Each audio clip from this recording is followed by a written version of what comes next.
बाथौ आश्रम जथाइ आफादनि 21थि जयै जुथुमलायनाय हाबाफारि। दुलाराय बाथौ आश्रम जथाइ आफादा खैराबारियाव फरायसा फोरोंगिरिफोरखौ लानानै जयै जुथुमनाय हाबाफारि लादों।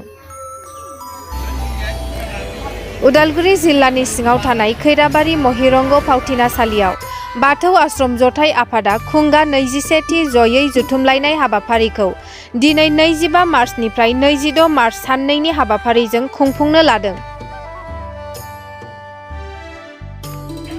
हाबाफारियाव गासै गं 30 बाथौ आश्रमनि फरायसा फोरोंगिरि बिथांमोना बाहागो लाफैयो। धेमाजिनिफ्राय लाना कक्राझारसिम बाथौ आश्रमफोरा बाहागो लाफैदों।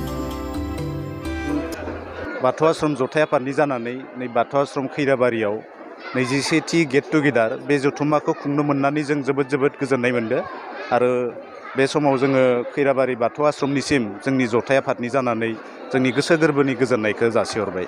दिनैनि खुंनायनि मेन जाहोना जोङो जोंनि बाथौ आश्रम जथाइ आफादखौ 2021 मायथाइयाव दानाय जादोंमोन। बै समावहाय जोंनि बर' बिजोङाव बर' फरायसाफोरा फरायनो खम जालांदोंमोन। बेखौ नोजोर होनानै 2000 मायथाइयाव गोदोनि बोखावजायै नलबारि जिल्लायाव गुबुन जायगायाव जोंनि बाथौ धोरोम सिबियारिफोरा जोंनि बर' बिजोङाव बाथौ धोरोमजों सोमोन्दो लाखिनानै बर' बिजोंखौ हमथानायजों लोगोसे जोंनि बिमा रावाव गथ' गथायफोरखौ जेन मोजां आरो गुन गोनां सोलोंथाइखौ होनो हायो बेखौ नोजोर बोनानै गुबुन जायगाफोराव बाथौ आश्रमखौ गायसननाय जादोंमोन। ओमफ्राय उननि समाव गुबुन जायगायाव गायसननाय बे बाथौ आश्रमफोरखौ सामलायनो मोजां खाबु आरो राहा नागिरनानै गासैबो ज' लोगो नांनानै बाथौ आश्रम जथाइ आफादखौ 2001 मायथाइयाव दाफुंनाय जायो। गावखुंथाय बे फरायसालि बाथौ आश्रम हिसाबै गुबैयै गुबुन जायगानि दखरानि बाथौ बियाब गौथुमफोरजों सोमोन्दो लाखिनानै जोंनि बाथौ आश्रमफोरखौ गायसननाय जादोंमोन। बे लेखायै जोंनि बाथौ आश्रमनि जि सोलोंथाइनि फराफारि बे सोलोंथाइनि फराफारिफोरा थोंजोङै जोंनि बाथौ धोरोमनि खायसे बोसोनफोरजोंबो सोमोन्दो दङ। बेनिखायनो जाय ओनसोलफोराव बाथौखौ बिथा खालामनानै गावखुंथाय फरायसालिफोरखौ गायसननाय जादोंमोन बे फरायसालिफोराल' जोंनि बाथौ आश्रम जथाइ आफादाव जोंजों सरजाबनानै दङ। आथिखालाव दासान्दि गं 33 बाथौ आश्रम दङ। बेनिनो बांसिनानो बाक्सा जिल्लायाव, ओमफ्राय नैबे उदालगुरियाव गंसे, गंथाम जोंनिया सनितपुराव दङ, ओजोंहाय बजालि जिल्लायाव दङ, धेमाजि, बिस्वनाथ, ओरैहाय गासै गं 33 बाथौ आश्रमा दङ। आरो बावैसोनि गेजेरावनो जोंनि बाथौ आश्रमनि जि अनजिमा गावखुंथाय फरायसालि हिसाबै बाथौखौ सोमोन्दो लाखिनानै जि गायसननाय फरायसालि बेफोर बांनायनि लामायाव दङ।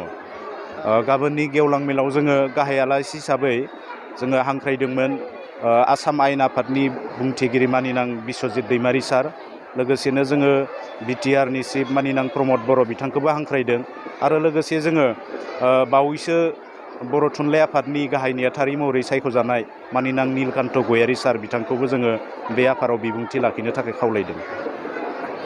साबायखर बावबाय मिडियानिसिम।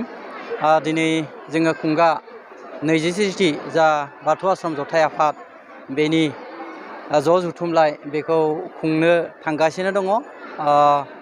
दिनै जोंहा सेथि सान, गाबोन सानसे दङ। दा बेयावहाय जोङो बानजाय आफादनिफ्राय जों जेसेबां हागौ जोङो बेखौ बानजायनो थाखाय नाजादों। नाथाय जोङो बुंनांगोन बे खैराबारियावहाय दिनै सप्तासेनि बारबाय, माने अखा हागासिनो दङ। बिनि थाखाय जोङो जेसेबां हयथ' जोङो बे हाबाफोरखौ जाफुंसार होनांगौमोन हयथ' बेबायदि जोङो हास्लाबनाय नङा। दा बेखायनो आङो गासैबो बाथौ आश्रमनि जेसेबां फरायसालि दङ बिथांमोनखौ, जोंनि फोरोंगिरिमोनखौ आरो जथाइ आफादनि जा बिबानगिरिमोनखौ आङो खावलायो जाहाथे जोंनि बे बिबान बानस'नायाव बा गोरोन्थि जायोब्ला बा हास्वाखैब्ला बिथांमोना जोंखौ निमाहा होयो आरो बेनिख्रुइ साबसिन जाहाथे बाथौ आश्रम जथाइ आफादखौ जौगासार होनो जोंनि थुनलाइ बिथिङावनो होन, जोंनि धोरोम बिथिङावनो होन, जोंनि फरायसामोनखौ आखल आखु दानायाव, जोंनि बिगोमामोनखौ बाथौ धोरोमनि सोमोन्दै फोरोंनाय बा जोंनि जा बाथौ आश्रम जथाइ आफादनि बेखौ गायसननायनि गुबै थांखिया जादों बर'नि गुबै धोरोम बेखौ गथ'फोरनो फोरोंनाय, बिनि सान्थौ, बिनि आसार खान्थिखौ फोरोंनाय, बेनि अनगायैबो जोंनि बर' राव, बर' बिजों बेखौ हमथानायानो जाबाय बाथौ आश्रम जथाइ आफादनि गुबै थांखि। दा बेनि गेजेरजोंनो जोंबो जेसेबां हायो नैबे खैराबारियावबो धोरोम बा बर' राव बर' थुनलाइ बेखौ जौगासार होनायनि मोनसे जोङो रायजो राजामोननो जोंनि दुलाराय बर' माहारिनि थाखाय जोङो मेसेज होनो थाखाय जोङो नाजागासिनो दङ।